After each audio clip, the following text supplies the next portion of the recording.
Alright, so here it is. A 99 Ford F-150. These are nice trucks. People are known to get over 300,000 miles out of them.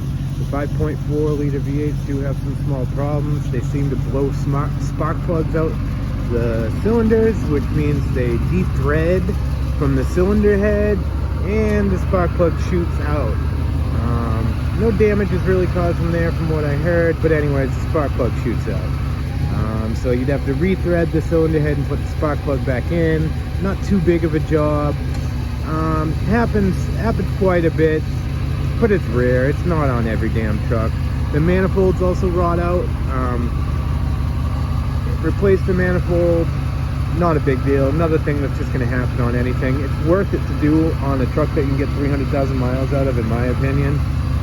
This one has the muffler deleted, which means I went over a on-ramp, went over the grass when I was mad, and knocked the exhaust off the grass. The truck did pretty good on the launch though. The suspension was great, handled it effortlessly, but I lost the exhaust.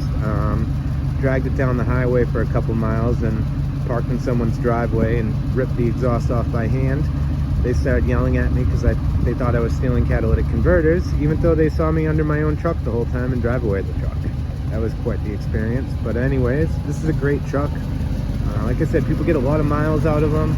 The 5.4 runs strong. Suspension is nice. The brakes are good. The frames are good on these. Where you want to check though is, let's see, right here, right there, and right there. Those are the bed mounts on both sides. So this, for example, has some rot in the back of the bed, but the bed mounts are still good, which means you can change the bed, or you can even just repair the bed. A little bit of cheap metal over that. Other spots that usually go in these are right here. This truck, it's not that bad. The frame is in very good shape in this one, what I call good shape for New England. I don't know what state you're from. This right here is not the frame, that's the floor fan of the bed. That's not actually structural, so it's not a big deal. The rockers on this, relatively good shape. Missing from right there has some slip-in rockers. For those of you that don't know what slip-in rockers are, it is a piece of metal that you slip in and bolt in right there. You just get the rocker and you drill it in. That's a little New England trick to passing inspection. The inside of these trucks are pretty nice too. This one has 140,000 miles on it right now. Interior's in very good shape. These are nice comfy trucks. I preferably like the way Chevys drive, like with their Vortec motors and LS motors. I think they drive more like car-like. Fords drive more truck-like, but I do like the Ford interiors better than the Chevys. That's just my opinion. Let me know what you think. Good, decent sounding stereo in it. Heat, AC, everything works. Drive straight down the road. Yeah, these are decent trucks. Power windows, power locks. Good, reliable trucks. I like them. So the basic two problems with these are the manifolds and people blowing the spark plugs out. Also, the body's rotting, but that's going to happen on any vehicle pretty much, any vehicle that's steel. Also, this one too, you got to watch out for these floorboards rot off. As you can see, that withers a little bit. Not a big deal.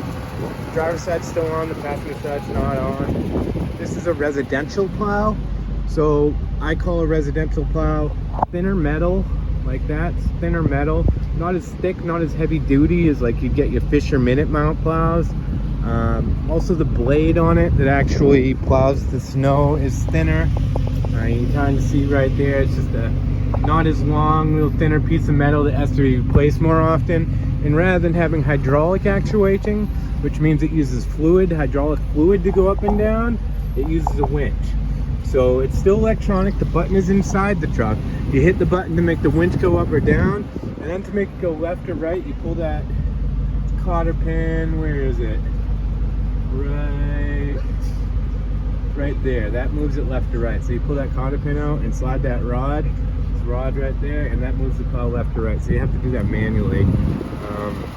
But yeah, these are handsome trucks. Have the rain guards on it, so I can smoke my butts in the rain. But hopefully I'm gonna get this one sold today. I picked it up for, I believe, 900 bucks. Runs and drives great. Didn't have to do a damn thing to it, and it should be about quadrupling my money on it. So thanks for watching. Let me know if you have any questions, and peace out.